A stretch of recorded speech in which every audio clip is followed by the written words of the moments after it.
You ask Tiger to solve. This deals with linear equations with one unknown.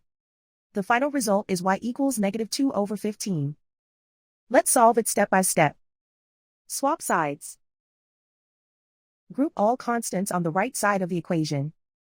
Subtract 4/5 from both sides. Group like terms.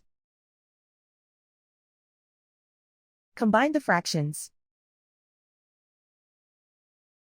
Combine the numerators.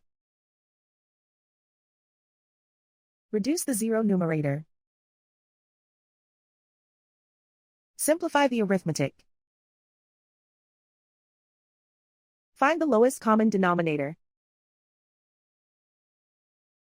Multiply the denominators.